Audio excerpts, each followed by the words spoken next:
Dear Heavenly Father, we thank you for a beautiful day. We thank you for being able to be here in a free country, dear Heavenly Father, and that we can conduct the business of this authority and do everything that we can to better serve people that receive water from us. Lord, it's a precious resource. And we're just thankful that you have us looking over it, dear Heavenly Father, and we ask for wisdom and knowledge to make sure that we do everything to suit you. Lord, be with our men and women that protect us in service at home and abroad. Lord, just keep your hand of protection upon them at all times as they do their best to protect us. We ask all these things now in Jesus' holy name. Amen. Allegiance to the flag of the United States of America and to the republic for which it stands, one nation, under God, indivisible, with liberty and justice for all.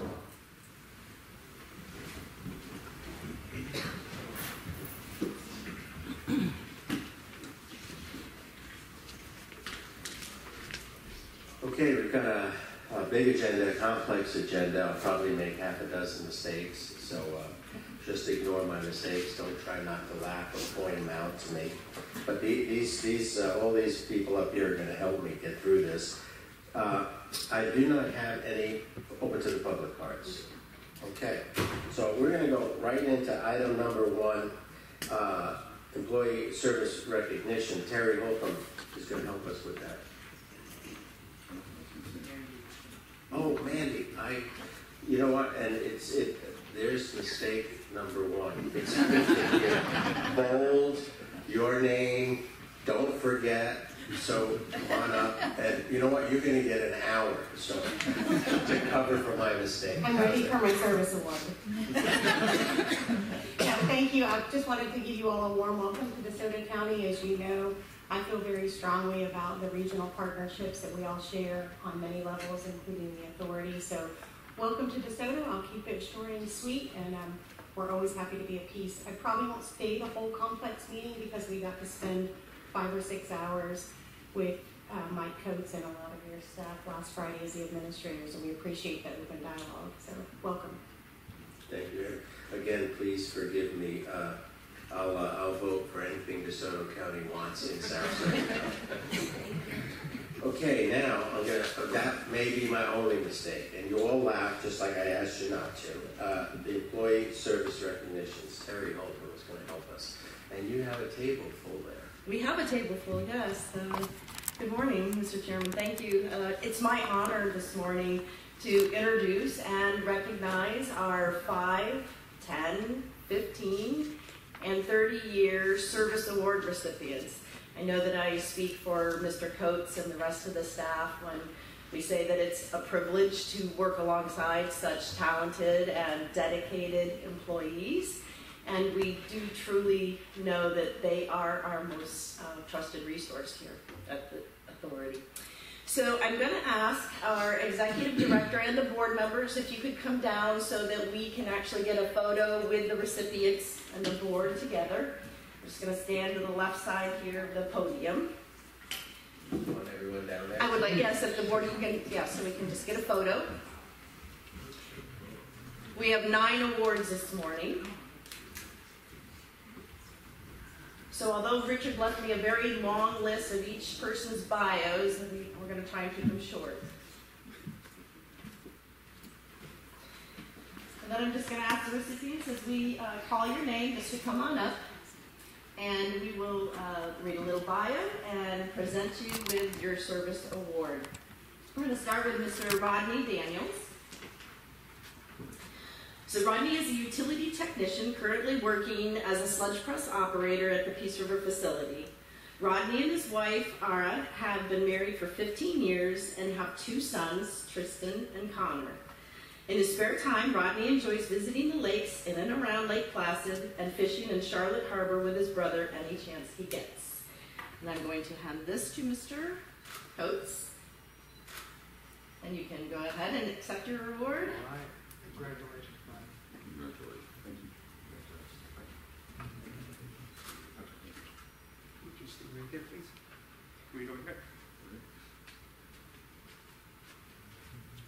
Actually, why don't you get right in the middle of the 3 of them? The first one's always the hardest. There we go. Did that, everybody? That's what you're going to do. Nice smile. Our next recipient is Mr. Dennis Diamond. So Dennis was initially hired with the authority as a utility technician, sludge press operator, and is currently an operator trainee preparing for his Class C water treatment plant operator's license. Dennis is married with 2 children, and he and his wife Kayla are DeSoto County residents, and they both enjoy spending time with family and enjoying their farm, as well as hunting, fishing, and generally spending time outdoors. And here we go. Congratulations, appreciate it. Congratulations. Thank you. Thank you.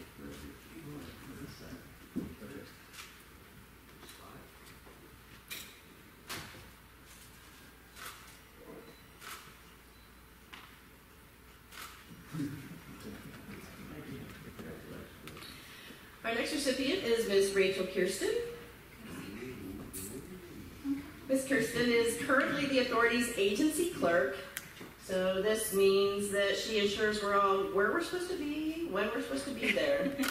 Rachel is a Florida native and a lifelong resident of Manatee County. Rachel and her 13-year-old son Carter have 4 cats and 1 very adorable chocolate lab puppy. They enjoy spending time swimming, playing with their fur babies, and hanging out with family.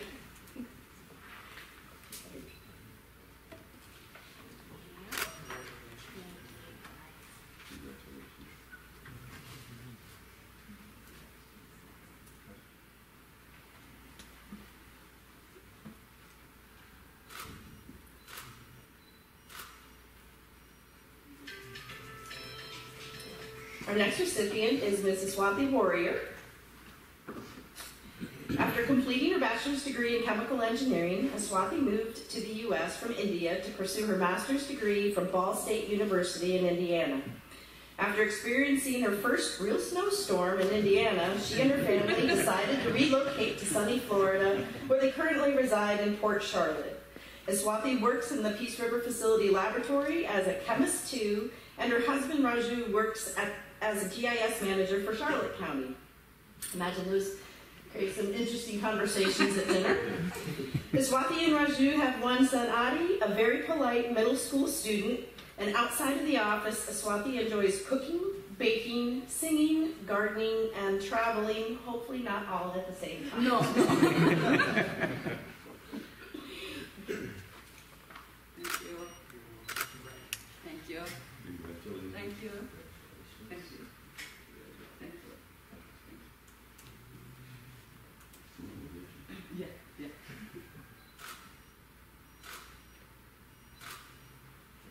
Thank you. So now we're going to move forward and on to our 10-year service award recipients. The first recipient is Mr. Sean Lewis. So Sean was originally hired as a Mechanic 1, and through the years, he earned his Water Distribution 1 license, became an expert welder, and now serves as our lead mechanic at the Peace River facility. Married for 19 years, he and his wife Emily, also a Charlotte County employee, have 3 children. In his spare time, Sean enjoys hunting and fishing, and occasionally he has been known to dabble in the culinary skills of a barbecue pitmaster. And as a member of the authority's award-winning barbecue team, he has had several requests for his own special possum sauce. And here we go, the 10-year award. There you go. Congratulations.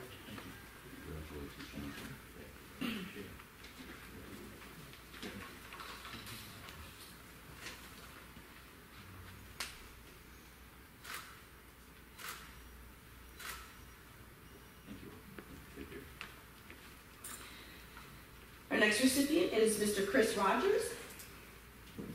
So Chris is celebrating 10 years with the authority, and as a project manager, Chris focuses on managing a wide variety of projects, ranging from rehabilitation of major components at the plant and the ASR system, to overseeing land management contracts on the RV Griffin Reserve. Chris grew up in Arcadia and received his bachelor's degree from Florida Southern College, in citrus production and marketing. Chris lives in Arcadia with his wife, Carla, and they just celebrated their 30th wedding anniversary. They have 3 children, McKenna, 4 if you count McKenna's husband, Carl, Taylor, and 5 kids if you count Taylor's fiance, Austin, and Hannah. Prior to joining the authority, Chris worked for DeSoto County as a director of utilities, and he enjoys spending time with his wife and daughters, and is looking forward to finally having more men join the family. Thank you, Chris.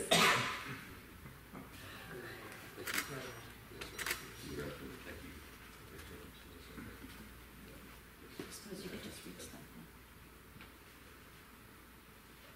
one.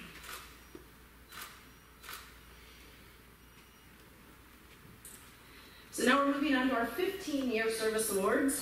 Our first recipient is Trent Cheatham. So Trent has 15 years with the authority as a Class C water plant operator. Also, as one of our veteran shift operators, Trent knows all aspects of our plant and treatment processes and is an excellent troubleshooter when problems occur. Trent has been married to his wife Karen for 11 years, and they have 2 children, Miranda and Connor. In his spare time, Trent loves to fish and participates in tournament fishing events around the area. I'm just noticing the theme here with all the fishing, and I'm just thinking about the reservoir and the third reservoir, wondering if there's, it's a correlation there between all the fishing that's going to be happening. So here, Trent, I'm going to drop these. Congratulations.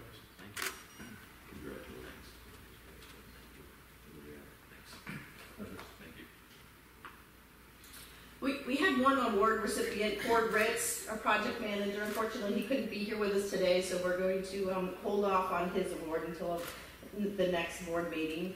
I'd like to call Adam Smart.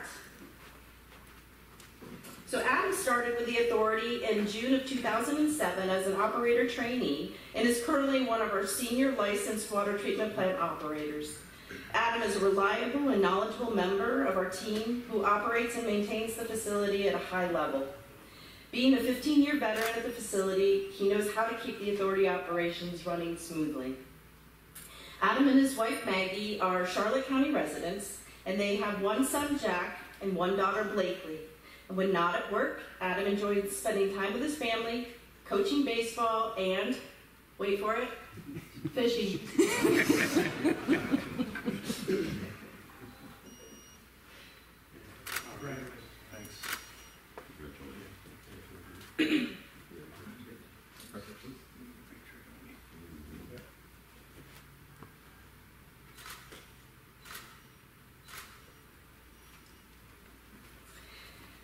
And then for our 30-year service award, I'd like to call it Mr. Doug Lee.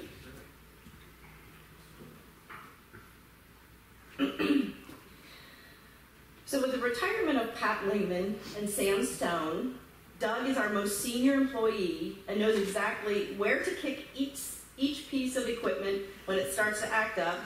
I had to add this one. He knows where to kick some of the staff too. Doug started with the authority as an instrumentation technician and has held positions throughout his career at the authority as our instrumentation lead, our maintenance supervisor, and currently serves as our maintenance manager. Doug and his wife Tess have 2 sons, Garrett and Owen, and live in Arcadia.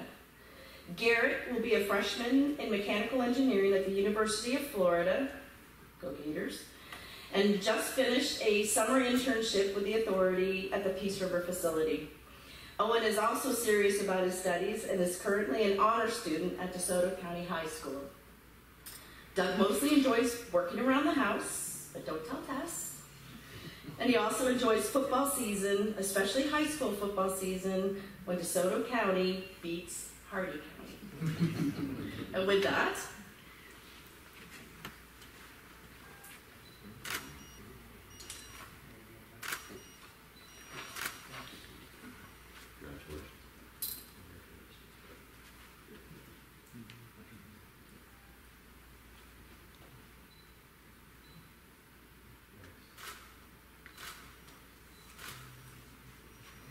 and if we could just give one round of applause for all of our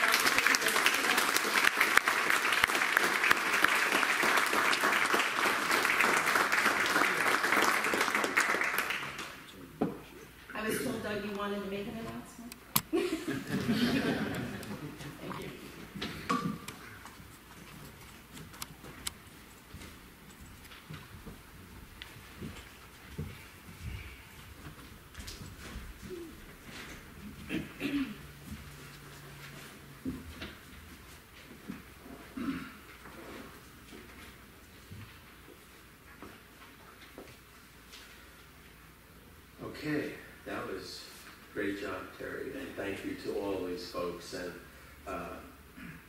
we don't usually get to meet many of them. A lot of them are at the plant, but thank you for all those years. 30 years. I haven't been anywhere for 30 years. That's quite an achievement. Okay, we're on the public hearing, the budget for fiscal year 2023. I'm going to open the public hearing. And with that said, Mike, I think you're going to help us with this one.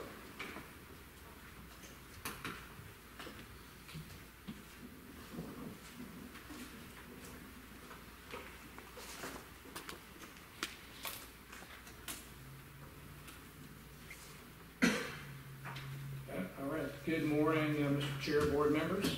This is the presentation of the authority's 2023 budget, the final budget.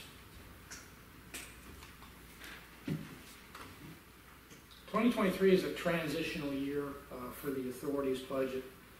We've moved into the design and construction phase on some major regional projects, 2 regional pipelines, and also our expansion at the Peace River facility, new reservoir, expansion of the water treatment facilities.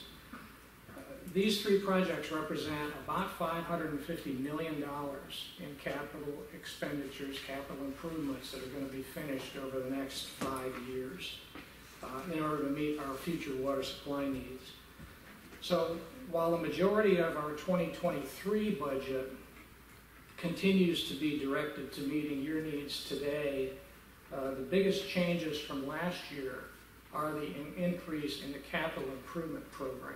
And you'll see those ratchet up in 2024 and 2025 in the future budgets. Our public hearing today is intended as the final step in the authority's budget process for 2023. You'll recall that we, this is, shoot, don't do that. No point, okay. You recall that in February we talked about budget issues, budget changes. At the April 6th meeting, we adopted a tentative budget for the authority, and today we're presenting the final budget for you for your consideration. Now there are a couple of changes that we're proposing from the tentative budget to the final budget. You can see the tentative budget was $76.4 million. The proposed final budget is about $78.3 million, an increase of $1.9 million. The reason for this is the Phase 2 pipeline project that we have in the capital improvements program has been identified as a progressive design-build project. So we have moved funds. We moved the projected expenditures that were going to happen in 2024, at least some of those, to 2023 to accommodate that different procurement method. So that really is the driver for the change. On the positive side, we got more grant money than we expected, we got $2.5 million more from the state for the reservoir project, and so the net effect on the customers is a reduction in their costs of $588,000. So increased budget, but more revenue from the state, and so the budget actually for the customers has gone down.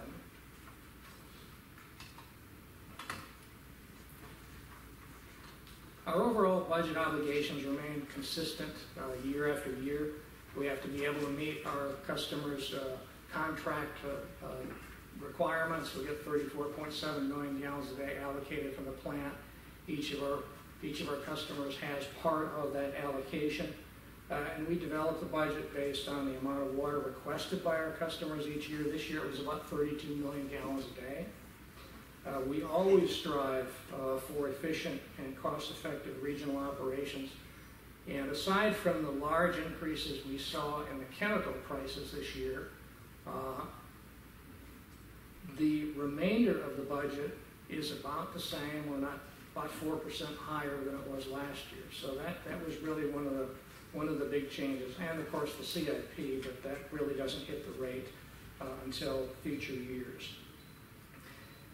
The investment that we need to maintain in our regional facilities and renewal and replacement, we keep those facilities in top condition to make sure that we take care of your investment here, is the same as last year. It's $4 million, so we haven't changed that. As the pace of growth in our region continues, the new water supply and transmission projects are needed. Those are of course included in the budget. The authority's financial stability, also we need to consider that, is a core value in our strategic plan. And we need to maintain healthy reserves, maintain rates that keep our system healthy. And I want to point out that as we go to the bond markets, the finance markets, that financial stability is going to be looked at very hard by those folks. And so it's critically important that we maintain that financial stability for this agency.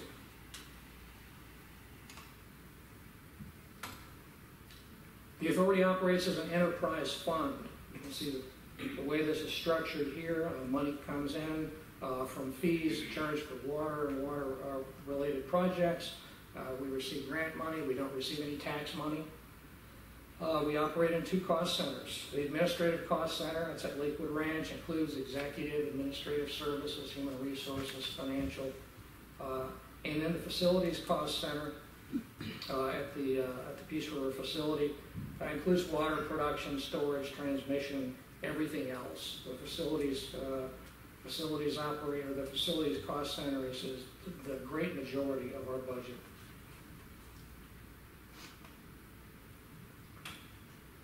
In this table, we can see a comparison of the fiscal 2022 and fiscal 2023 budget. Administrative on the top and facilities on the bottom. The administrative costs are up about 4.5%.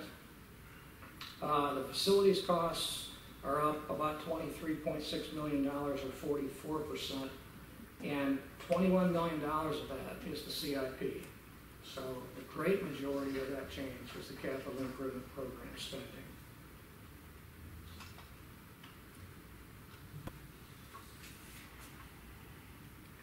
This graph looks at the last 5 years of expenditures categorized in operation and maintenance category. It reflects the cost of staffing, utilities, water treatment chemicals, repairs, maintenance, with costs gradually increasing associated with wages, services, and chemical costs.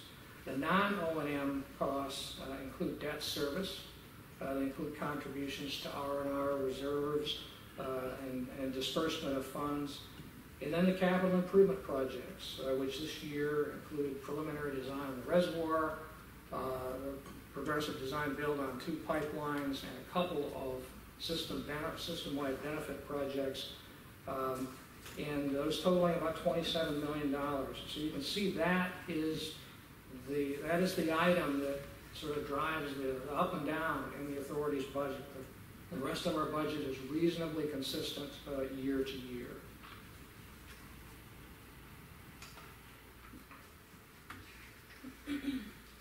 A look at the available funds for the 2023 budget. The revenue side, of course, is dominated by water sales. About 51% of that revenue sales is 51% of the water sales is for the revenue side. CIP funds, like I said, we have the preliminary design of the reservoir, 2 pipeline projects. Grants, we're getting a fair amount of grants this year, more than last year. $9.3 million from the state and from SWIFT money. If you look at the funds, or the forward, that is funds brought forward from 2022, and it also includes bond coverage funds that we collect from the customers in 1 year, and then we return those bond coverage funds the next year, and then we collect another set the next year. So reserve funds, that includes transfers from R&R and rate stabilization in here. We're looking to use the rate stabilization funds to help mitigate some of the cost increases we've seen this year. On the expenditure side, $78.3 million. Projects dominate that, $31.3 million. That's capital improvement projects and R&R projects, $31.3 million. Operating and maintenance, roughly 32% of our budget. Debt service is pretty consistent. Last year it was $10.4 million, this year it's $10.4 million. Represents about 13%. And other includes various transfers from reserves, debt service coverage, and contingencies. So.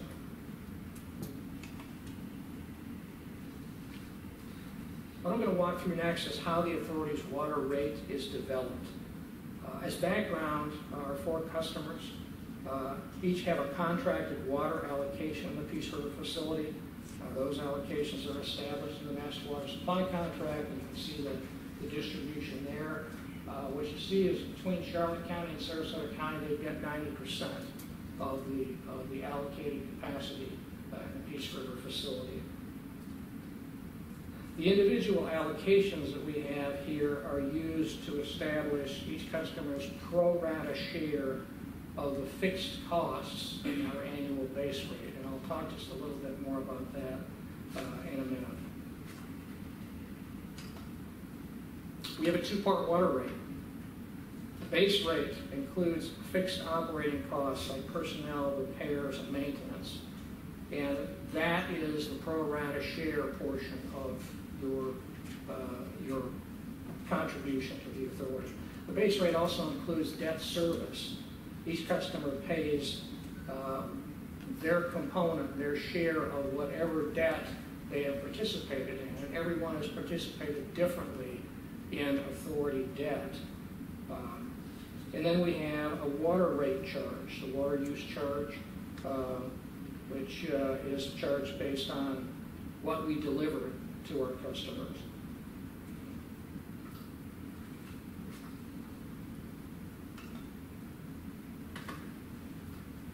The base rate components are shown here, and their debt service, their associated debt service, with both water supply pipelines, water supply and pipelines. As an example of the base rate charge, Charlotte County has 16.1 million gallons a day allocated in the Peace River facility, of the total 34.7. So Charlotte County pays approximately 46% of our fixed O&M costs in the base rate. Charlotte also pays 22% of the authority's debt service based on their participation in the Peace River option, the regional expansion projects, various authority projects. So that's how their share of the base rate is identified. They have a fixed cost and they have their allocation of the base rate. Sarasota County has roughly 43% of the base rate, or of the fixed costs. And but they've participated in much more of the authority's debt, so they have a larger debt service component. Each customer is different in that debt service component.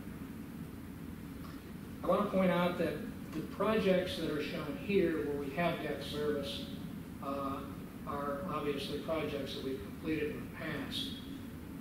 In the future, in 2023, we are going to be working on the Phase 2B and 3C projects, and we will be financing those through a line of credit that is going to be talked about in item number 7, a regular item number 7.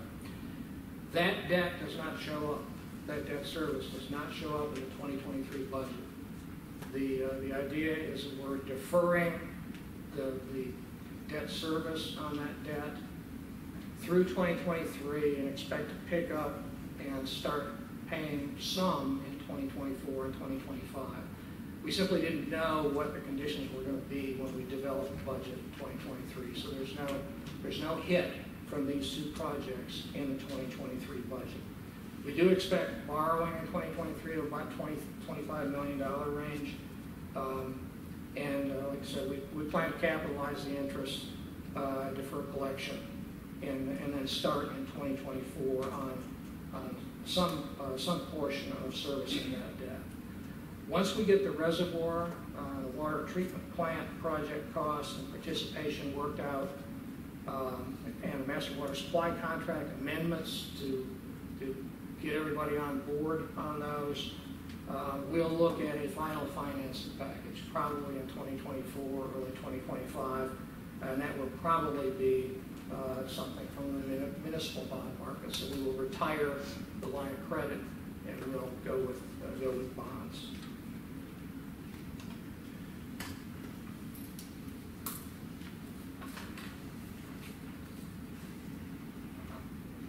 The member fees are shown here.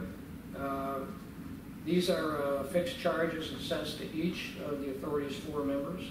The fee goes to support the administrative side of our enterprise fund, that is the Lakewood Ranch office. The member fee in 2023 is proposed at about $432,000. It's $23,000 more than 2022. 50% of that fee is assessed based on a member's pro rata share of the 4-county population, which is now well over a million people. The other 50% is divided equally among each member, so a 25% share for each.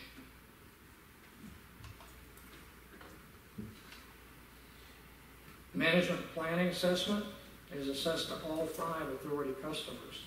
And that's to support regional water supply and transmission project planning, the regional coordination projects like we have with Polk Water Cooperative. In past budgets, this number has fluctuated a lot. It's gone up $100,000 one year, it's $600,000 the next year. And so this year we intended to try and do some load leveling and impart some stability in that amount. So we've identified the management plan and projects that should be completed in the next 3 years, and we're proposing a levelized assessment of $475,000 for fiscal 2023, and that would go through 2025 to meet the next 3 years of expected work in the management and planning area. The board policy for this is to split all 5 authority customers, to split it between all 5 authority customers based on their pro rata share of the 4-county population.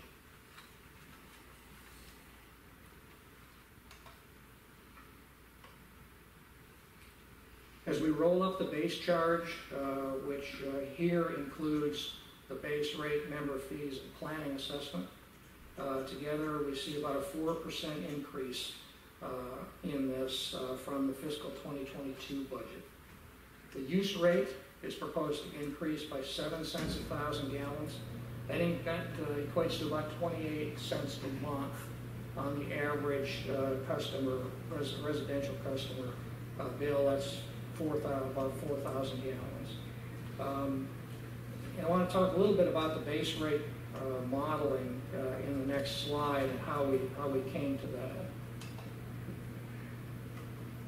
The rate model we have shows that the actual water use charge increase that resulted from the recent power and chemicals cost increase. The chemical cost increase was huge. It was very large. That it should be 17 cents a thousand gallons in 2023. And by 2025, the rate should go up 23 cents a gallon, 23 cents a thousand gallons. But in the 2023 budget, what we propose to do is to mitigate that single year jump by increasing the rate 7 cents a thousand gallons in 2023.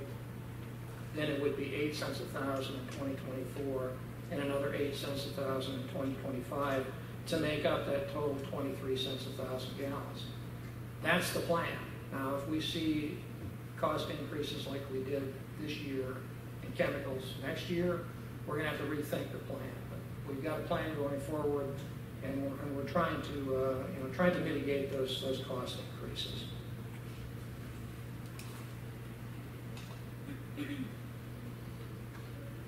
With that, Mr. Chair, board members, that's all I've got for this presentation. The authority's proposed 2023 budget, $78,327,000. $527. And the staff recommendation is a motion to approve the final budget in fiscal 2023 in the amount of $78,327,527. Any questions? Any questions for Ms. Coates? I don't see any. Before we get to the motion, this is a public hearing. I have no speaker cards. Is there anyone here who wishes to speak today? Okay, hearing none, we're going to close the public hearing and ask for a motion. Mr. Chairman, move to close the public hearing. Second. Public hearing is now closed. Motion? Mr. Chairman, Go right move to approve the budget for fiscal year 2023 in the amount of $78,327,527. Second. Okay, motion by Commissioner Dougherty, seconded by Commissioner Langford. Motion maker first. Any comments? No, sir. Second? No. Okay, anyone? With that, we'll call the question. We have a motion. We're on item number 1, the budget for fiscal year 2023. All those in favor signify by saying aye. Aye. Is anyone opposed? Chair votes aye. That motion of approval moves forward 4-0. Mr. Coates, I think you also have number 2. Yes, this is the adoption of the rates and fees for fiscal 2023, and you have the motion in the board packet. I don't have it up here. Oh, that's all right. The motion, just for our record, is to approve Resolution 2022-05, resolution setting forth rates, fees, and charges for fiscal year 2023. Mr. Chairman, so move. Second. Motion to approve by Commissioner Dougherty, second by Commissioner Langford. Any discussion, folks? Seeing none, all those in favor signify by saying aye. Aye. Is anyone opposed? Chair votes aye. That moves forward. Item number 2 on our agenda moves forward with a 4-0 approval. Okay, we're now under the consent item. Mike, thank you very much. That was very complex, and just to one-up me, you got through it without one hiccup to make me look bad, so thank you very much, Mr. Coates. Consent agenda, it's items from number 1 through number 10.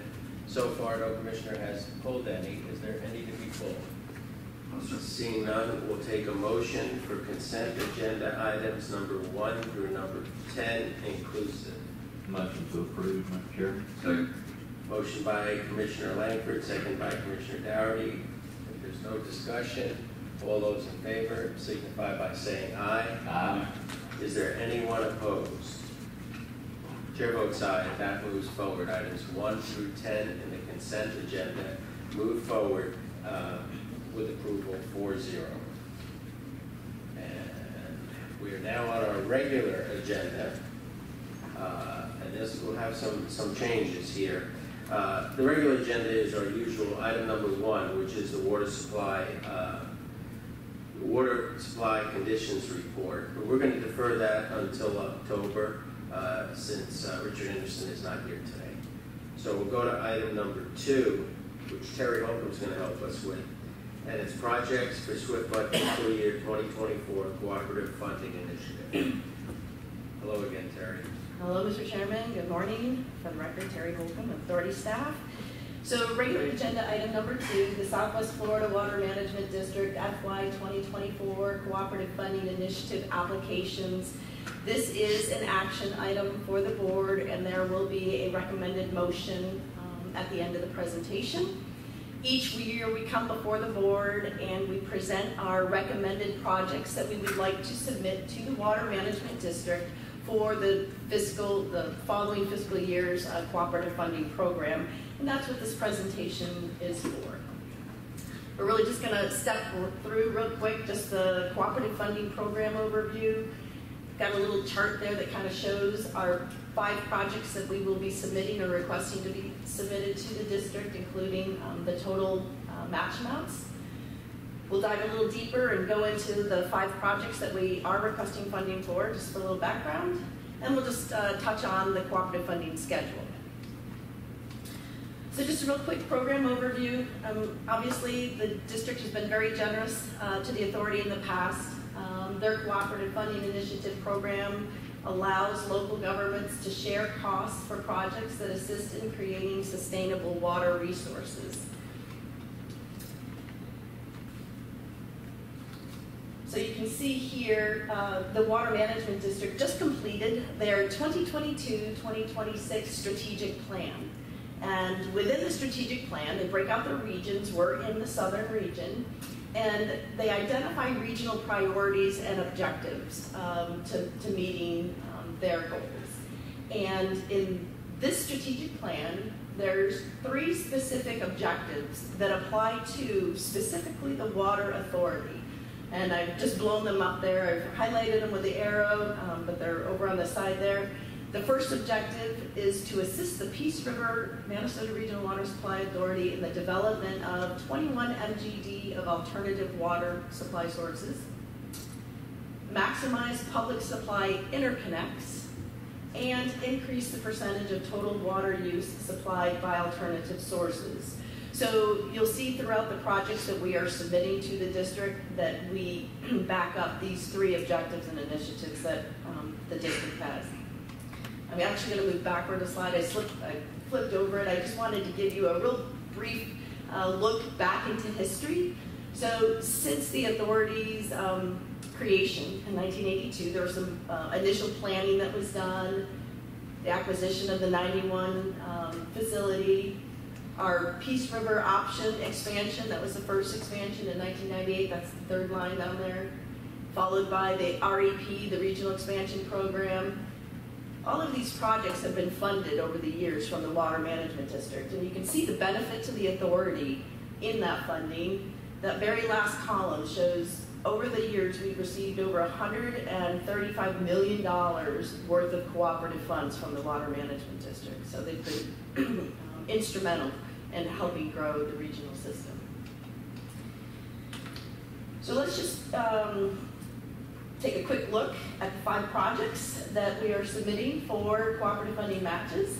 You can see there, we've got the very first project is the Peace River Regional Reservoir number 3. And that is, we're submitting for the final engineering portion and the construction of the facilities.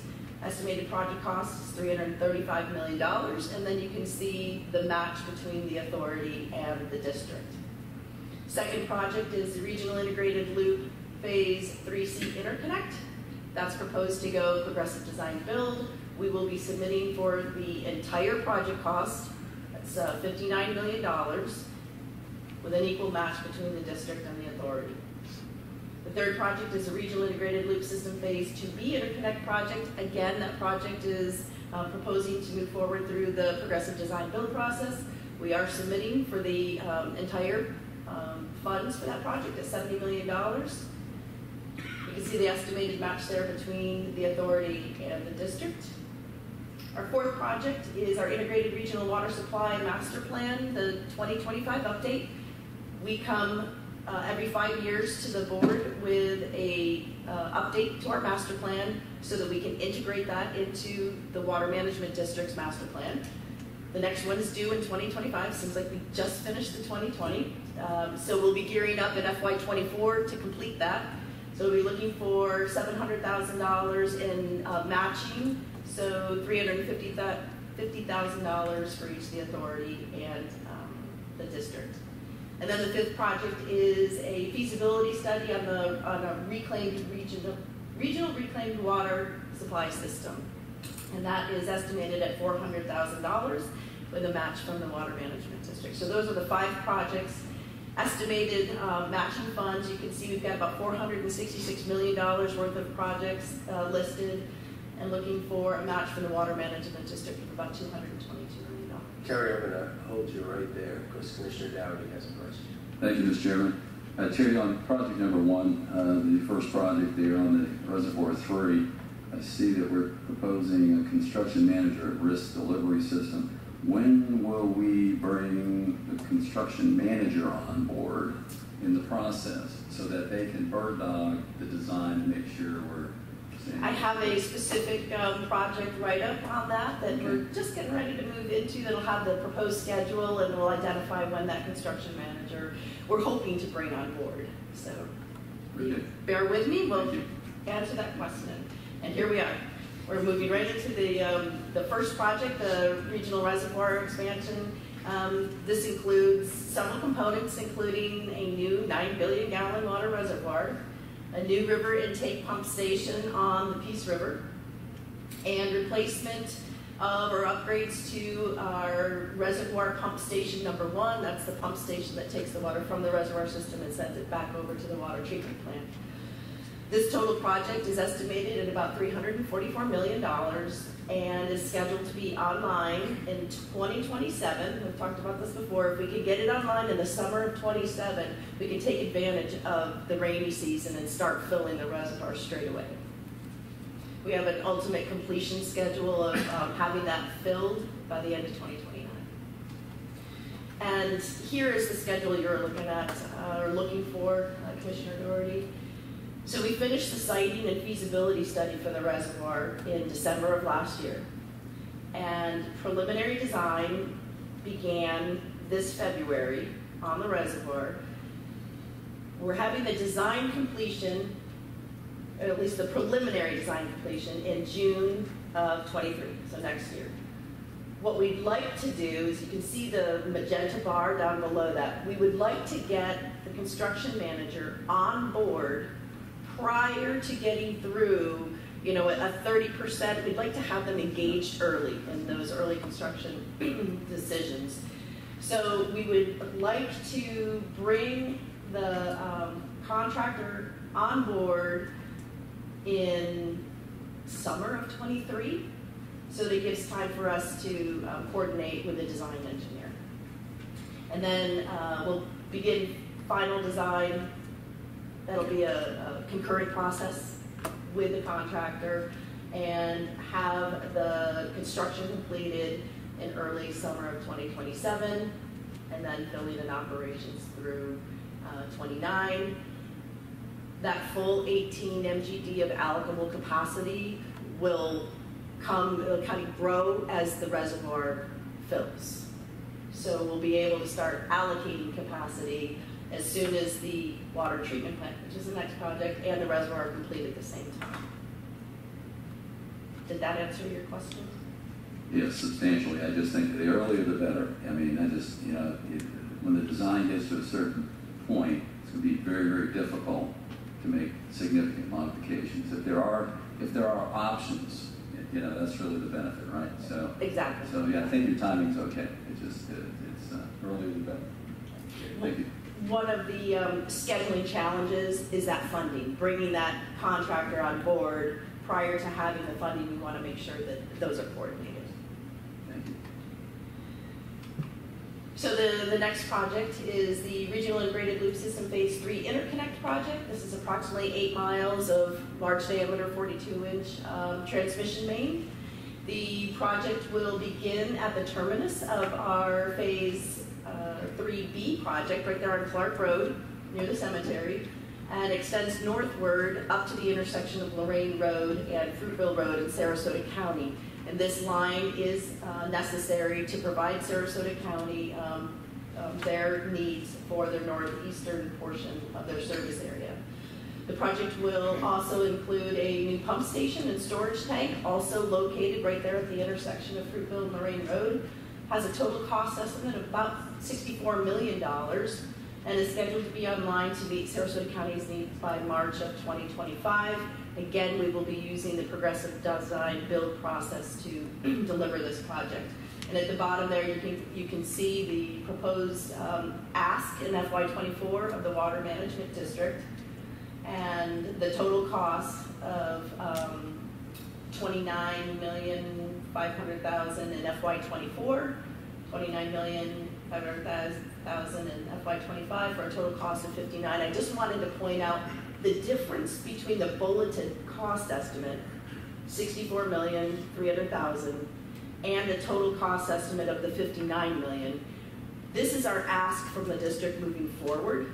The $64 million includes the land purchase and all of the preliminary design engineering that we've already done. So the total cost is $64 million, but moving forward, we have about $59 million left to request.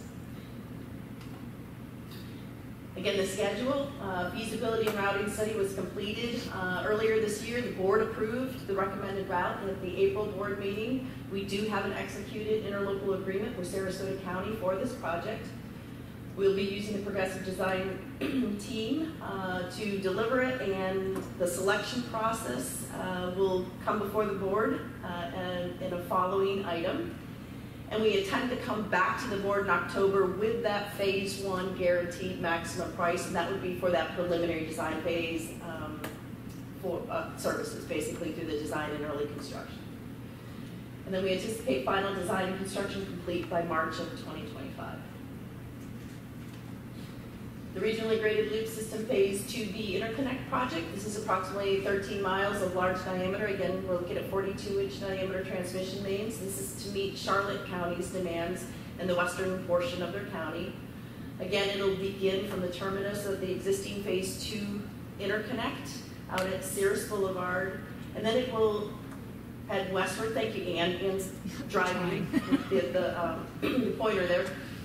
It'll turn westward and then south across the Niagara River, terminating at Charlotte County's Gulf Cove Pump Station. This project is estimated at... Sorry. Oh, that's okay. This project's estimated at $73 million and is scheduled to be online in March of 2026. Again, you can see the cooperative funding schedule below.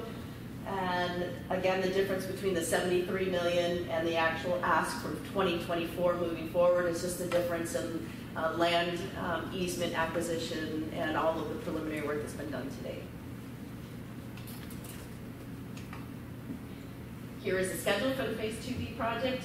Basically, again, the feasibility and routing study was completed earlier this year. The route was approved by the board at the April board meeting. We do have an executed interlocal agreement with Charlotte County for this project, and it will proceed as a progressive design build. We're anticipating coming back to the board in October with that Phase 1 guaranteed maximum price, and then a final design and completion slotted for 2026, looking at March of 2026. So it'll be online to meet Charlotte County's needs. The fourth project is our update to our Integrated Regional Water Supply Master Plan. The master plan has 6 key areas that are typically covered. Will update the demand projections, take an inventory of the existing supplies and treatment capacities in the region, identifying potential additional supplies, feasibility and costs of those new supplies, assess regional integrated loop system. We're going to look at the transmission main system that we have. Are there any future needs out there? The master plan addresses those.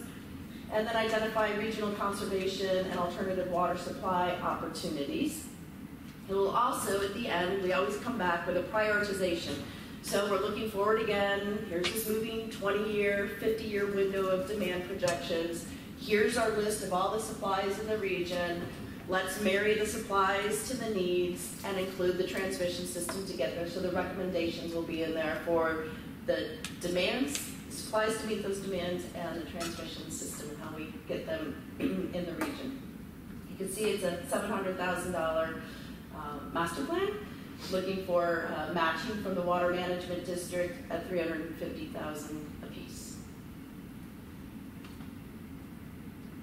And then the fifth item is a regional reclaimed water system feasibility study. We will collaborate with the regional wastewater systems and document the different treatment and distribution details for each of those facilities. We'll identify available reclaimed water opportunities in the region, evaluate the storage needed, interconnections, and any distribution opportunities that might come along with those facilities. Identify evolving regulations with reclaimed water usage, some of the challenges and opportunities. Identify partnerships to further the beneficial reuse in the region, and then identify some potential next steps for implementation of a regional reclaimed water system. You can see the study is estimated at $400,000, and we will request a match from the Water Management District, $200,000. So those are our 5 projects. They're estimated matches. And I just want to touch on real quick is the district's cooperative funding schedule. So very first thing there, October 7th is when all the applications are due to be submitted for to the district for the FY24 funding. Staff will bring those applications and score them. They'll bring them to the governing board for their review in December, and then in February, the district staff will present their preliminary evaluations to the board, come back again with their final recommendations in April. The board will review all the staff's recommended projects in June, and then they will approve their recommended list in September along with their budget. Then we hope to get awards in October of 23 for fiscal year 24. And then hopefully we'll come back to the board that following December with good news on all of our projects. So with that, there is a motion for the board to consider. Put it up there for ease of reading so we don't make any mistakes. Okay, well, before we do that, Mr. Coates. Terry, in the board item that we have, it has 6 items. Oh, thank you very much. Storage and recovery. Can you talk a little bit about that? Yes. There were originally 6 projects we were going to submit for I'm going to have to read my notes to make sure I get this correct.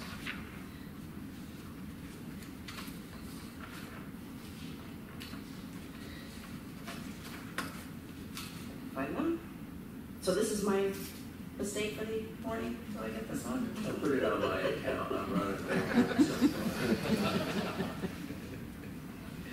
Terry never makes mistakes. That's right. That's right. Okay. So we removed the partially treated surface water aquifer storage and recovery project. This project was originally on the list. We removed it because we had discussions with the Water Management District earlier in the week that indicated they would like to have as part of their cooperative funding program moving forward, projects that are put up need to have a 30% design review, third-party review on the cost estimates submitted along with the project application.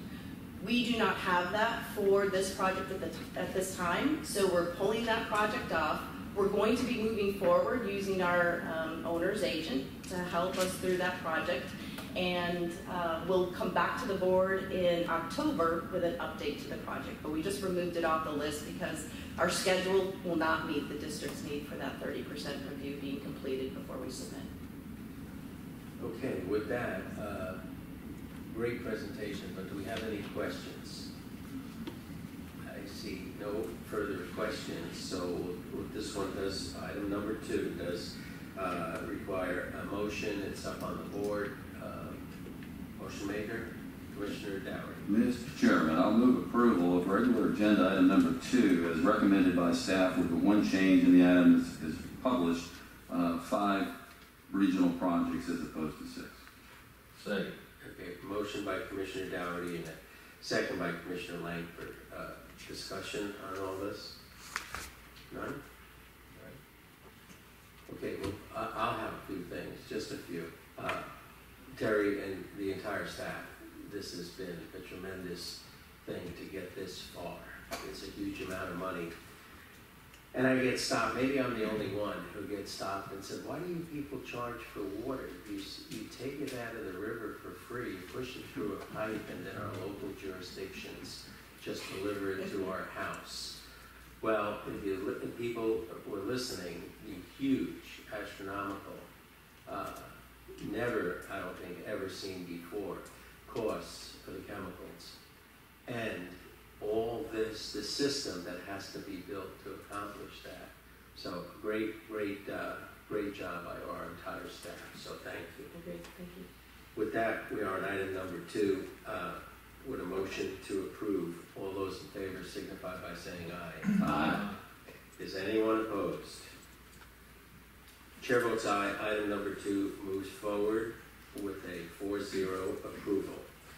Terry, you're going to help us with item number 3, the Florida Department of Environmental Protection Resilient Florida Program of FY 2023 grant request. And this one will not need a motion, I believe. And so just help us with this one. Correct, yep, you took the words right out of my mouth. This is a informational purposes only presentation, and we're just going to be covering the Florida DEP Resilient Florida Grant Program. Last year, the authority submitted a grant through this program, and we were awarded a $2,001,000 grant for the Peace River Reservoir number 3. We applied it towards the preliminary engineering design. So we would like to submit again this year, moving forward with final design for the program. So this is really just information for the board. So the Florida Department of Environmental Protection began awarding grants under the Resilient Florida program to projects that address risks of flooding or sea level rise. And this is a nice little snapshot right off the district's website. It kind of gives you a little information on the project. For the fiscal year 23-24 timeframe, they're going to have about $100 million available statewide for projects that meet their criteria. The types of projects eligible for funding include projects to adapt critical assets to flooding or sea level rise and are funded through the American Rescue Plan Act, or ARPA. You can see there, originally the American Rescue Plan had $500 million set aside. This is for Florida. 200 million of that was issued last year. We've got another 100 million coming up in FY23. So critical assets are defined in statute and include drinking water facilities and water utility conveyance systems. So last year, the authority submitted an application for the preliminary design of the PR3 project, as it builds resiliency in the regional system, and it also mitigates impacts of sea level rise. The project also utilizes alternative water supply sources and contains mitigation strategies that include environmental habitat enhancement, all which are criteria, or you get points in the system if you meet some of those metrics. So each of these aspects of the project help to qualify for funding, and we intend to submit this year for the final design and construction of the PR3 project. So projects that are submitted for consideration must also have a minimum of a 50% cost share and must be identified in a vulnerability assessment. And each project will be ranked or scored and prioritized based on a scoring criteria that were developed by rule earlier this year. So the scoring criteria are laid out in a 4-tiered system, and each project will be allocated points based on the number of points that they get in each tier. So the total points awarded could be up to 100, and our project will be ranked on that scale. So here you can see the 4 tiers and the maximum number of points that may be awarded for each of the projects based on a 100-point scale. And for example, that tier 1 is worth 40 points, and it addresses risks to critical assets and regionally significant assets, which, thank goodness, the authority is considered to have regionally significant assets. So to ensure that we receive the maximum points possible for each of these tiers, we retained Black & Veatch to assist with the development of a comprehensive vulnerability assessment that will walk the reviewer through each tier and define how the project addresses the various criteria and where they can find the supporting documentation. So we're trying to make it very easy for those DEP reviewers to go through the process and allocate points to this project.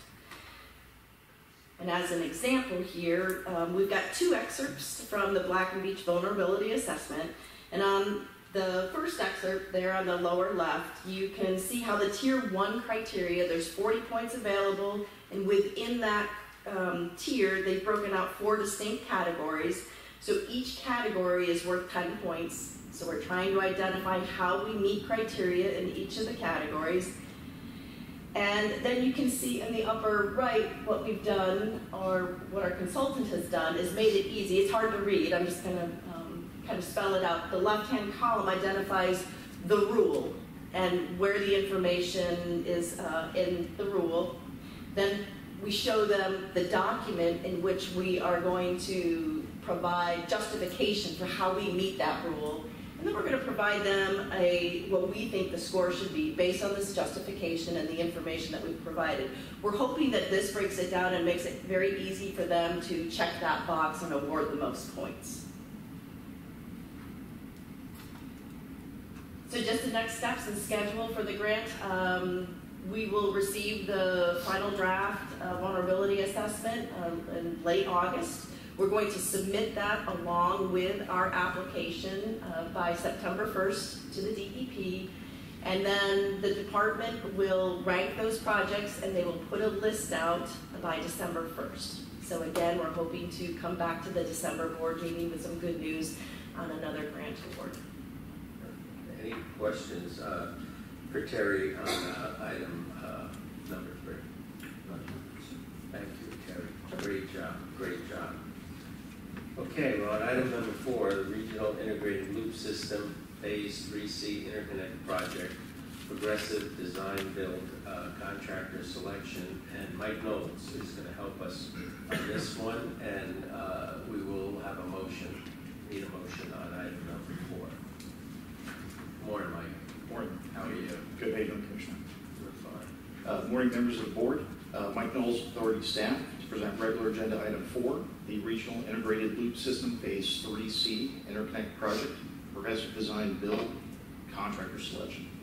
There will be a motion at the end of the presentation, but no budget action is needed today. I'll discuss some background on the project, the Progressive Design Build team recommendation, and the next steps and schedule for the project going forward. In April of this year, as Terry mentioned, the feasibility and routing study was brought to the board for a motion to approve the preferred pipeline route from that study. The April board meeting also included the motion to approve the interlocal agreement between Sarasota County and the authority to provide funding to the project.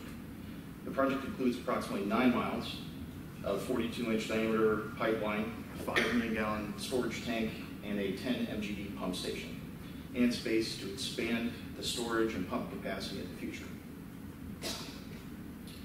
In June this year, information-only presentation was made to the board on the recommendation to utilize Progressive Design Build for the procurement method for the Phase 2B and 3C pipelines. There were 4 qualified design build teams that submitted statements of qualifications June 24th, with all 4 teams being shortlisted for technical presentations. Presentations were heard and ranked on July 14th, with recommendations from that selection committee submitted as a motion to the board today. For the Phase 3C Interconnect Pipeline Project, For the Phase 3C Interconnect Pipeline Project, the Selection Committee recommends the Garney-Argura team. A little bit about Garney. Garney has a long history of working on alternative delivery projects, including over 500 collaborative projects nationwide. 94 of those projects were for utilities completing their very first alternative delivery project, which is a situation that the authority is in right now.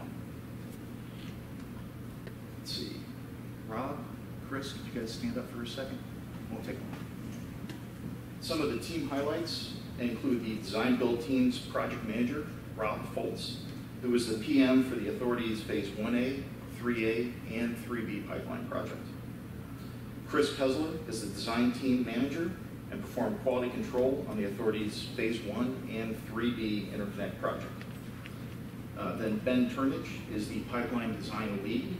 He recently completed several large diameter pipeline projects, all alternative delivery, as an engineer of record, which included other components such as storage tanks and pump stations. So as Commissioner Doherty mentioned at the last meeting, you want a team that has worked together. Well, the Garney-Argura team is practically married, having worked together over the past 25 years on a total of 20 alternative delivery projects. Thanks, guys. The next step of this project is to come back to the board in October with the Phase 1 contract for 60% design. Then in February of 2023, we would return to the board with the Phase 2 contract for final design and construction. The final completion date for the project, as Terry mentioned, is March 2025, which Mr. Foltz has promised to meet. The authority has been proactive with the assistance from Stantec in collecting some preliminary data, including survey, SU, and geotech for the Phase 3C project, which will allow the design build team to get a head start on data collection and design. That concludes the presentation. I'd be happy to answer any questions before the motion. Okay, we're on item number 4. Any questions for Mr. Knowles? Yes, Mr. Dowd. No question, just comment. Thank you, Mr. Chairman. No question, just comment. Thank you very much for remembering my concern last time. I feel much more comfortable understanding that the designer and the builder have a previous relationship. That is, in my experience, has been very, very critical for a successful project. So it's really good. Coupled with the fact we now have an agent on board too that can look and bird dog the design from a quality control standpoint, because we have to always remember the designer's in his contract, his client is the builder, not us. The builder's the prime. So we just need to make sure there's another professional team that's watching over the design very, very carefully. But with that, Mr. Chairman, if you're all right with it, I'll move approval of the Professional Services Evaluation Committee recommendation of Garney Companies Incorporated for the Regional Integrated Loop System Phase 3C Interconnect Project. Second. Motion to approve by Commissioner Dougherty, seconded by Commissioner Langford. Any other discussion? Seeing none, we'll call the question. All those in favor? We are on item number 4. Motion to approve. All those in favor signify by saying aye. Aye. Is anyone opposed? Chair votes aye. Item number 4 moves forward 4-0 with approval.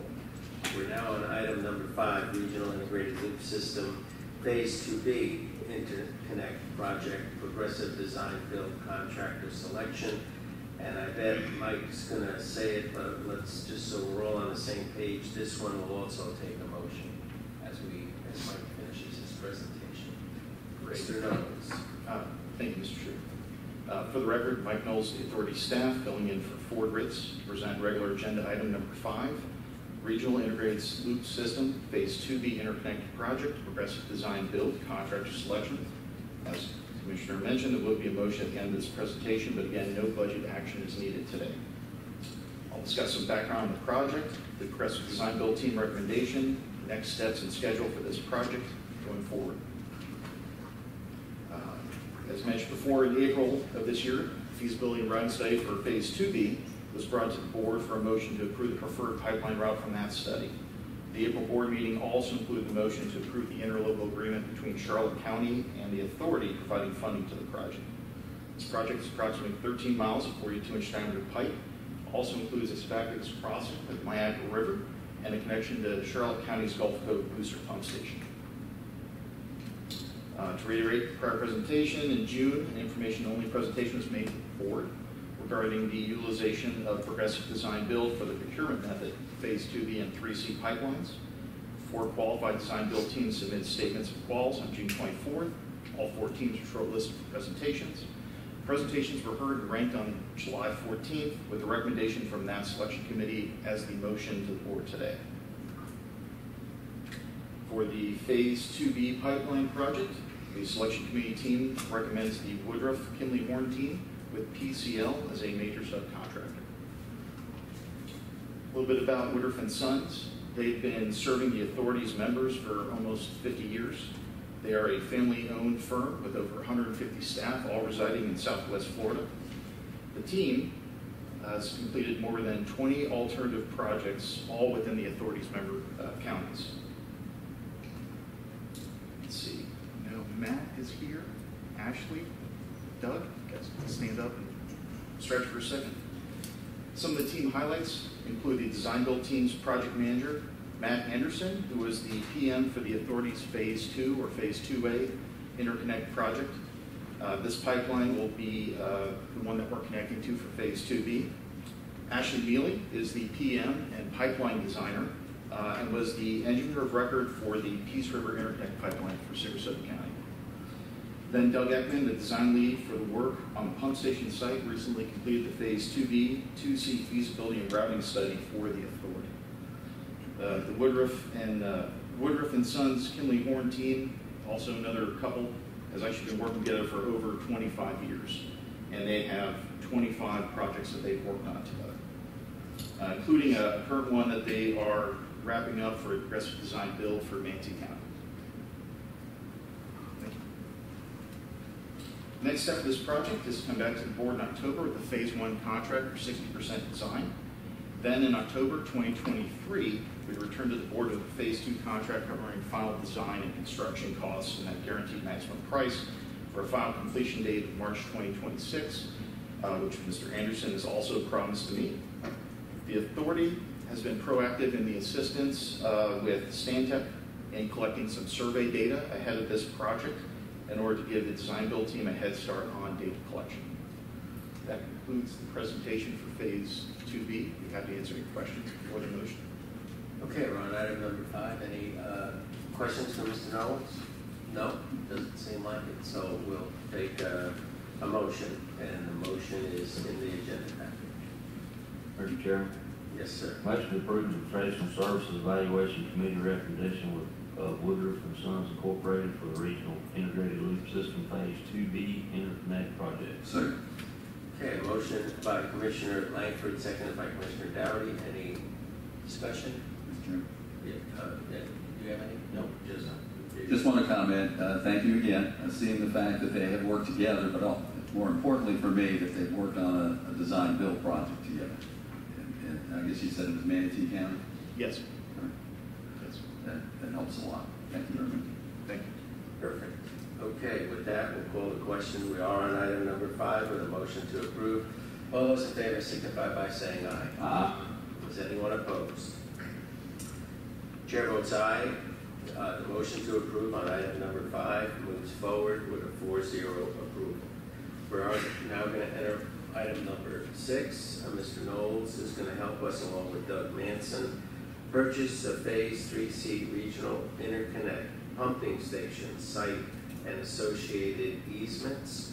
And a motion, I know you're going to say it, Mike, but just it keeps me focused. A motion is going to be needed on this one also.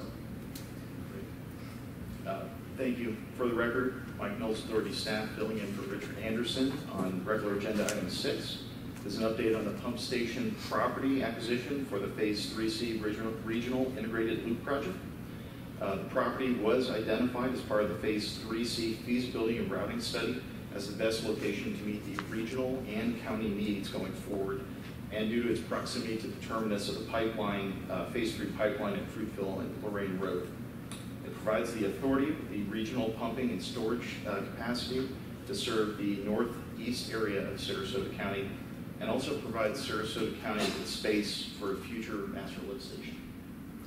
The agenda is to go over the project overview, final recommended route, and pump station site location, and then progress to the motion after that. So just to reiterate, Phase 3C Interconnect is the continuation of the authority's vision to interconnect the members. It starts at the terminus of the Phase 3B pipeline, completed last year, and then progresses north approximately 9 miles to the northeast area of Sarasota County. Future phases of this pipeline will ultimately extend to the Sarasota-Manatee border. As mentioned in the regular agenda item 4, the preferred pipeline route for the Phase 3C feasibility and routing study was brought to the board in motion as a motion in April of this year. The route stretches from Clark Road up to Fruitville, as Terry mentioned. Was also the lowest capital cost of any alternative, and it was also scored best for long-range planning. The recommended pump station site and storage near the intersection of Fruitville and Lorraine Road encompasses 3 parcels. One is a fee simple purchase for 10.1 acres for the pump station and storage tank location. 1 utility easement. You have to show me where it is. Oh. So the pump station storage site is the 10-acre parcel in the eastern corner. That's okay. This one? Yes, thank Okay. you. Thank you. 1 utility easement between Lorraine Road and the pump station site is 3.14 acres. That one? Let's see. This one? Go down a little bit more. Yep, a little bit more, sorry. Yeah, that's our utility easement right there. And 1 access easement diagonal along the southern edge of the Florida Power and Light corridor that serves as access at 4.28 acres. This 10-acre site allows for the current needs to serve Sarasota County and the future expansion of the pump station to meet both Sarasota County and authority needs. The purchase offer for the property is $2,016,000.00. Includes the parcels and 2 easements. There were 2 certified appraisals that were completed to arrive at this price, and the boundary survey has also been completed, as well as the environmental assessment determined there were no endangered species on the sites. The authority has contracted with Stantec to complete geotechnical studies of the site for due diligence prior to closing on the project or property. The owner of the parcel has requested a letter of no objection for future sand mining, which has been drafted. Sarasota County has already transferred the funds to cover the purchase of the parcel and easements. The conceptual layout for the pump station site allows for the 5 million gallon storage tank and pump station to be installed as part of the Phase 3C project, and also allows for a future 5 million gallon storage tank, as well as a future master lift station for Sarasota County. That concludes the presentation. I'd be happy to answer any questions. I would ask that the motion be read from the presentation as opposed to in the board books, just to get the owner's name correct. Okay. First of all, any questions before we get into a motion? I don't see any. And Mike, as an accountant, I want to point something out here, that you needed the lead of our accounting group to help you with this presentation. So once again, proof positive that nothing happens without the accountant. So we need a motion. We're on item number 6, and there is the motion. Who would like to make that motion and read that into the record? Mr. Chairman. Yes, sir. Move approval. Move to approve the fee purchase of approximately 10.10 acres of property, approximately 7.42 acres of associated easements between Peace River, Minnesota Regional Water Supply Authority and JDCK Operations, LLC/RJB Partners, LLC, has pump station site for Phase 3C Regional Interconnect in the amount of $2,016,000 plus closing costs, and authorize the executive director to execute the purchase and sales agreement with minor modifications upon completion of the due diligence process. Second. Motion by Commissioner Dougherty, seconded by Commissioner Langford. Any discussion on this one? No, sir. You know, no one else, we're going through these pretty quickly, but the amount of time that it took to look at alternative sites and to negotiate a sale price, negotiate all these easements, interact with the county,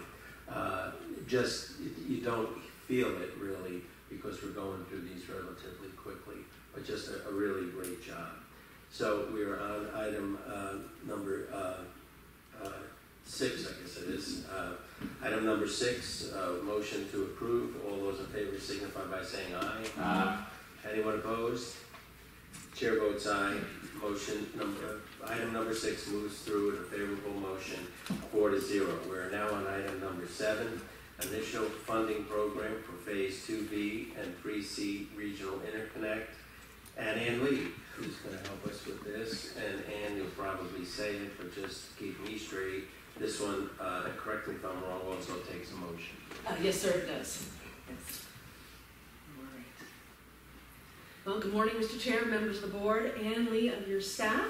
This morning, Natalie Sidor with Prague and I will be discussing the initial project funding program for the Phase 2B and 3C pipelines. I'm going to briefly review the costs and timings for the projects, the proposal effort, as well as give you a recommendation for consideration. Before we get into the proposal effort and funding recommendation, I'd like to quickly review the costs and timing that we went through at the June 1st board workshop. So the first project is the Phase 3C Interconnect with an anticipated completion date of March 2025. There's an estimated cost of $64 million, anticipated grant funding of $30.4 million, leaving the authority roughly $33.6 million to fund. As Mr. Knowles just discussed, this project is slated to be completed via progressive design build, so we'll have the engineering and construction occurring in tandem, and the largest cash needs will occur in FY 23 through 24. The second project is the Phase 2B pipeline, which is anticipated to be completed in March 2026. Estimated total cost of $73.3 million. Anticipated grant funding of $36.2 million, leaving the authority roughly $37.1 million to fund. This project as well is going to be done via progressive design build, and the largest cash needs for this project are between 24 and FY26. So at the June 1st board workshop, we discussed various short-term funding strategies, and based upon that discussion, the authority went out on the street for a $100 million line of credit. It's exciting.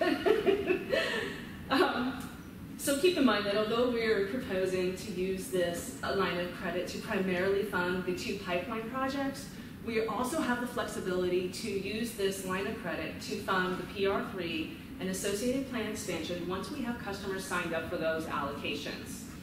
So just briefly to review, the proposal requirements were a structure of it being tax exempt, variable rate, and it being a revolving line. So that gives us the flexibility to draw from the line and pay it off as many times and still have that full $100 million credit facility. So really, we want to have as much flexibility as possible as we go through our cash timings with reimbursements. The security would be on net revenues on par with the rest of our bonds, so they have the same amount of leverage as our bonded debt. The interest payments were proposed to be semi-annual, which is the same as our bonded debt, and with preferences to deferring or capitalizing interest through the term. It would be a 3-year term with it maturing in October 2025, monthly draws, and minimum draws of $100,000. Again, to give us that flexibility so we can time things appropriately. In terms of procurement actions, due to the timing of our board meetings, we had a very fast burn on this proposal effort. So the proposals were released on the authority website and via Prague's banking distribution list on June 22nd. We had questions were due on July 1st, and the submittals were due on July 11th, with 5 timely submittals received. We received submittals from Bank of America, PNC, RBC, and CNB. City National Bank is a subsidiary of RBC, that's why they combine them. Truist and Wells Fargo. Now I'm going to hand this over to Natalie, and she is going to discuss the particulars of the submittals, as well as our recommendation for the board.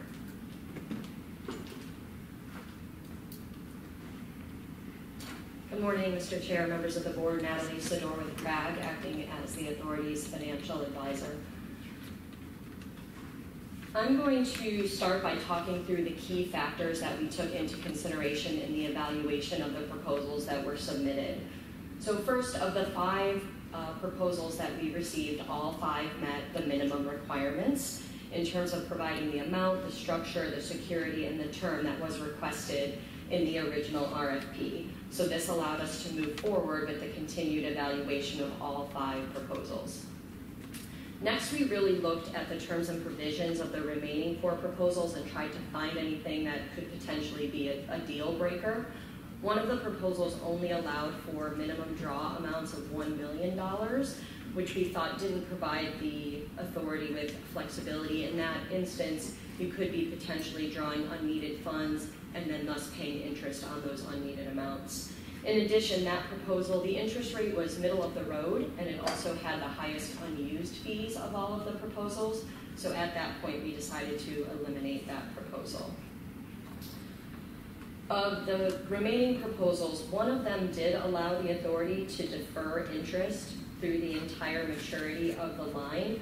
However, this proposal did result in the highest overall borrowing cost for the authority. So basically, you would have the flexibility to defer interest, but you would be paying for that flexibility.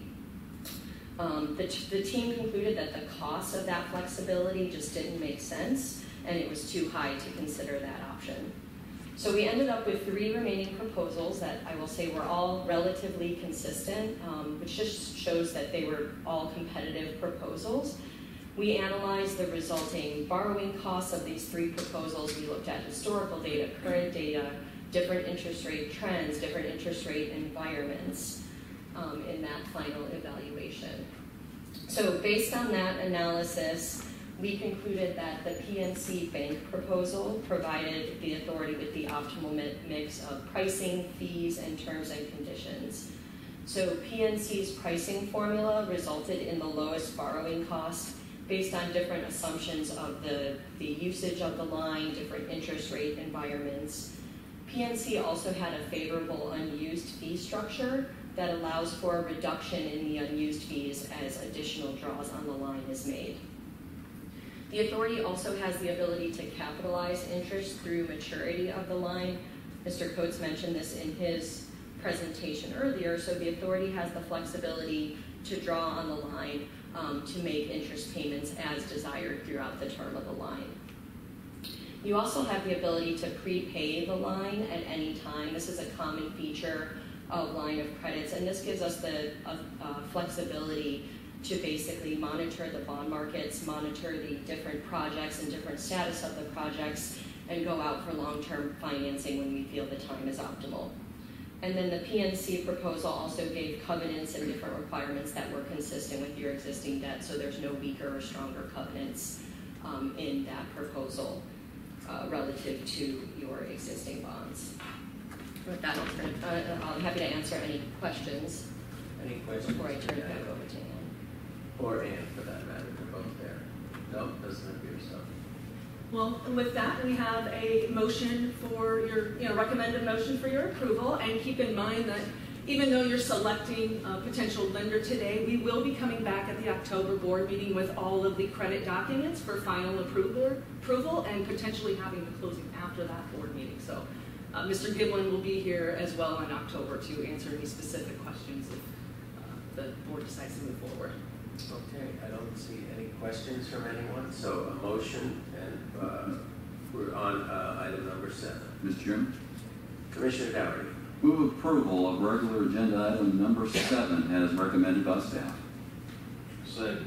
Motion by Commissioner Dowery, seconded by Commissioner Langford. Any discussion? Once again, I'll just add, I've spoken with both Ann and Natalie several times, and this was everything we're doing, that staff is doing in administration, is very sequential. The pipeline's coming online and all the sequential parts that are needed there. The money to fund it, whether it's our money, SWIFT money, this approach, it just, a great deal of time and care has been taken that this is sequential, it's logical, and it's all hurtling down a path which has a pretty fast timeline. So again, congratulations. All right, we're on item number 7. Motion to approve. All those in favor signify by saying aye. Aye. Is anyone opposed? The chair votes aye. Item number 7 moves through, approved, 4-0. We're now on item number 8, master water supply contract revisions, a cleanup. And Doug's going to help us with this one.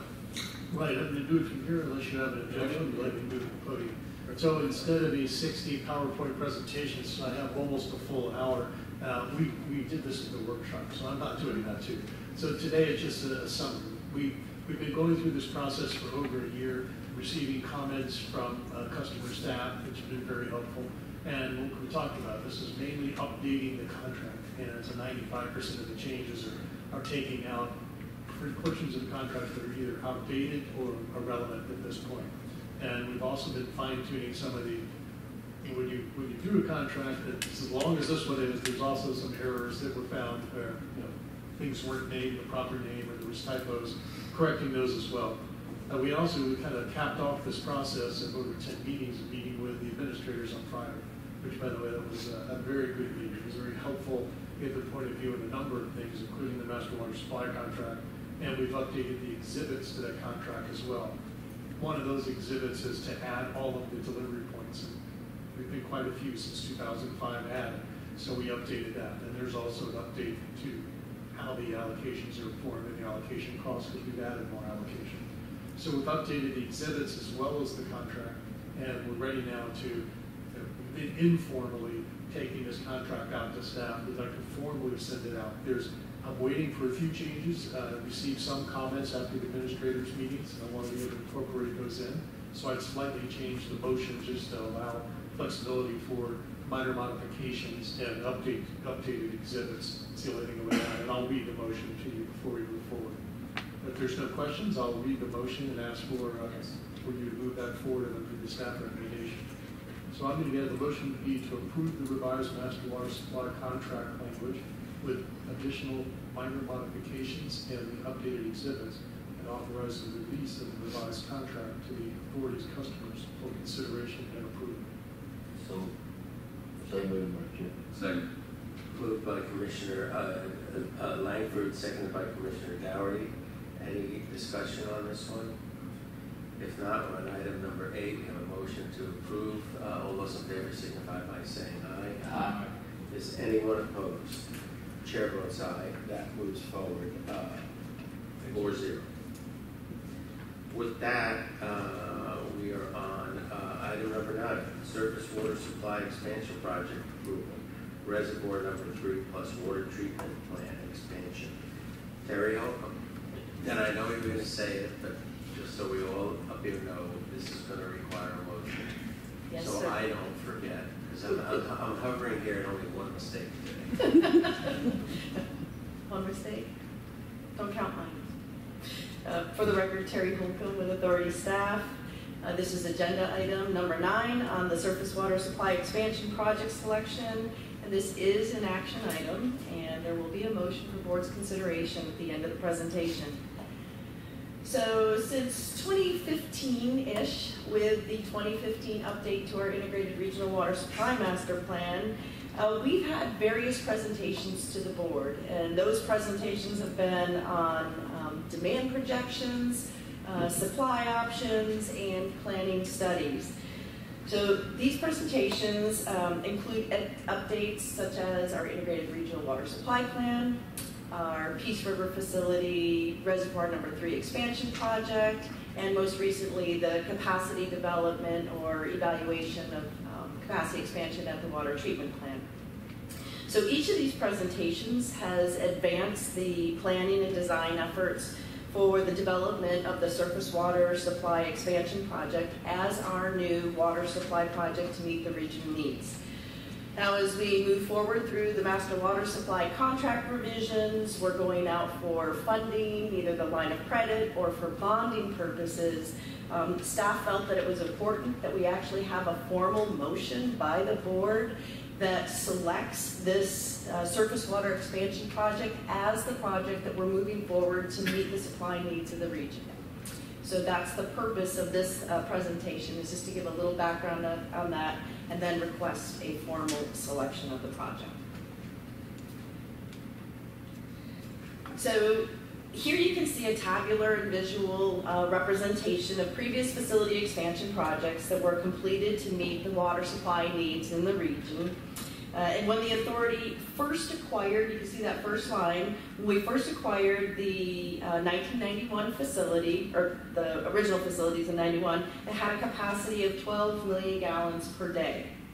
And Charlotte County had 90% of that allocation at the time at 10.758 million gallons per day.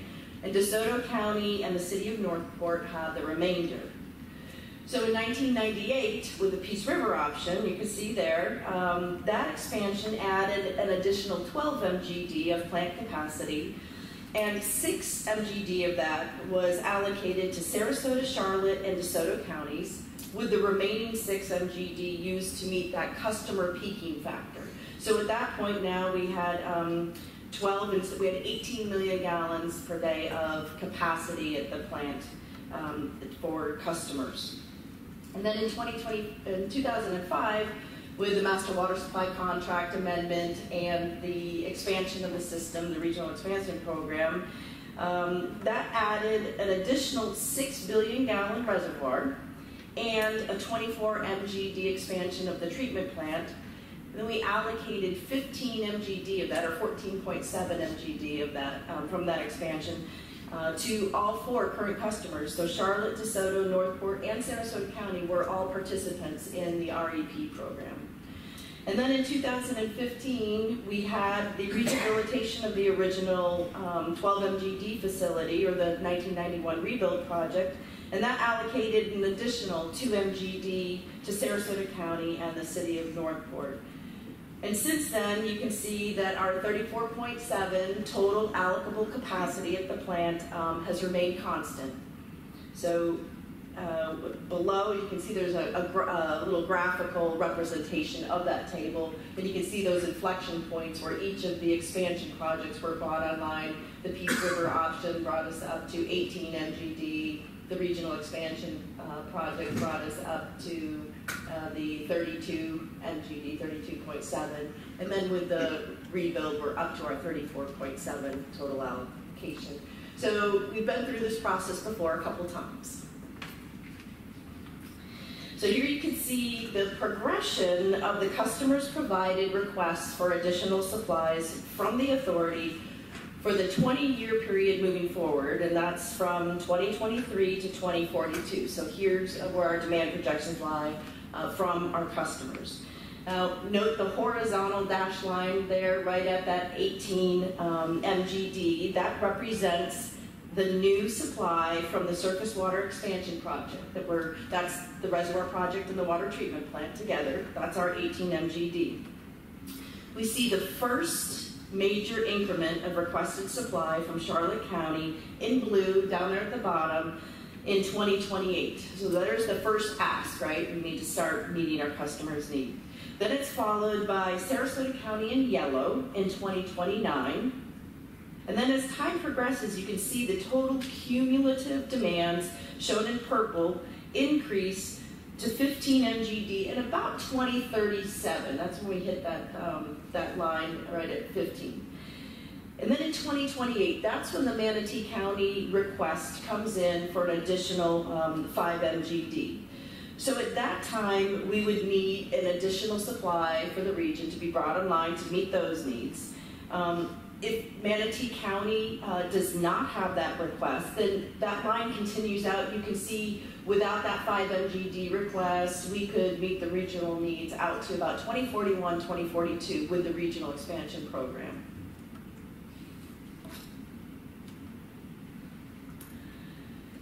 So planning for the authority's next water supply project began about 7 years ago with the development of the 2015 Master Water Supply Plan, when the Peace River Facility Surface Water Expansion Project was identified as a regional water supply source project.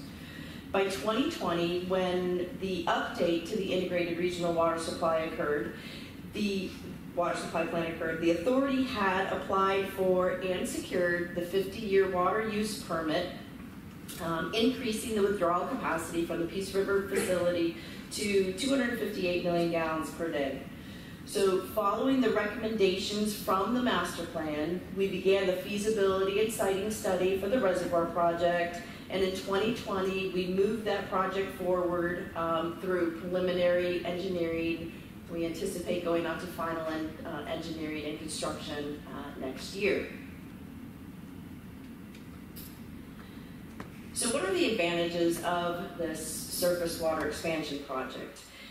It has several advantages. They're listed here. It's a proven supply method for the region. We have over 40 years of consistent and reliable water source to meet our regional demands. The siting of the new supply with the already existing facilities provides efficiencies, not only from chemical deliveries. We've got a central location for power to come in, chemical deliveries, our equipment deliveries and maintenance all in one place. And it's also central to where the water is produced and then being able to be delivered out. So it's a very central location. It's considered an alternative water supply source, so we take advantage of the cooperative funding opportunities from the Water Management District as an alternative water supply source. And then through all of the planning efforts that we've done to date, this source can be timely developed and brought online to meet our customers' demands. So again, we have two components to the project. It includes the PR3 project, 9 billion gallon reservoir, new river pump station and conveyance pipelines, and a newer rehabilitated reservoir number 1 pump station. You can see the $344 million price tag on that project, and then it's coupled with the water treatment plant expansion. That's a 24 MGD expansion. This project yields 18. That's 18 million gallons per day annual average delivery.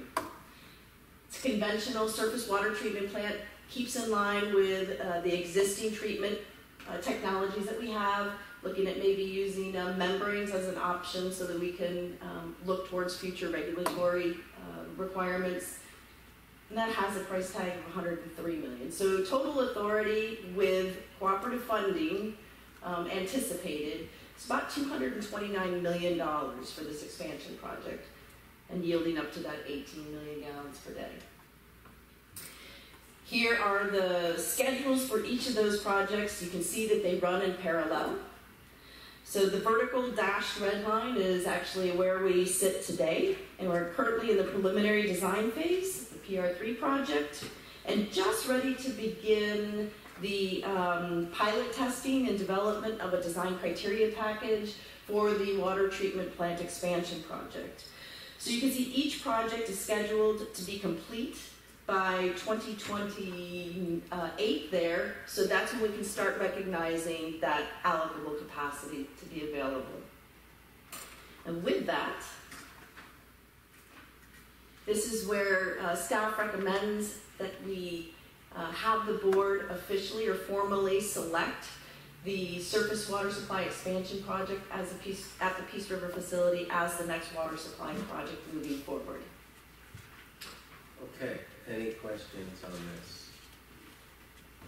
All right, hearing none, we're on item number 9, and that recommended motion certainly captures what all this is about. So, motion? Mr. Chair, Yes, sir. motion to select the surface water supply expansion project at the Peace River facility, which includes construction of reservoir number 3 and pertinent facilities and expansion of the Peace River water treatment facility to meet requested new regional water supply capacity needs. Second. Motion by Commissioner Langford, second by Commissioner Dougherty. Any discussion on this? This captures everything that we've really been doing for a long time now. Any thoughts? I'll just say your graphic said it all. I mean, we really didn't get going on this till 2020 with authorization to proceed and how big is the reservoir and where's it going to be and the mitigation and everything else. And then you actually had a commissioner, and I'm not going to name who it was, but the audience can guess, saying, I add up the years and I'm coming up with less years than 10. And fortunately, that commissioner was very clever to not ask that question publicly because it was whispered to him offline. Al, it takes 2 years to fill the reservoir once it's completed. So this has just been a great, great time to be a commissioner here.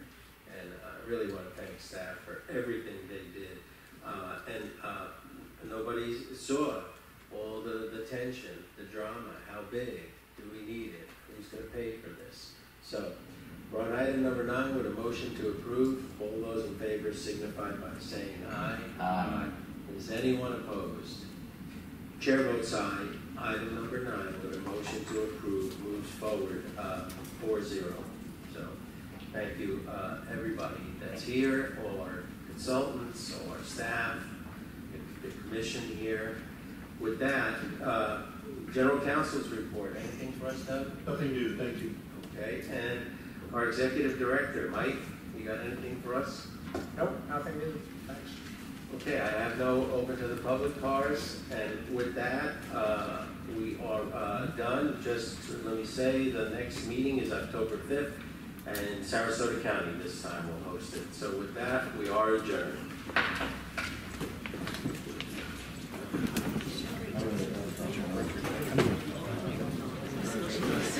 No, I don't.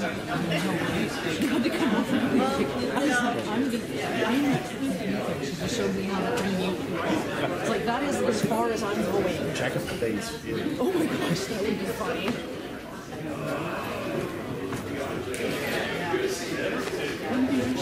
was fussy.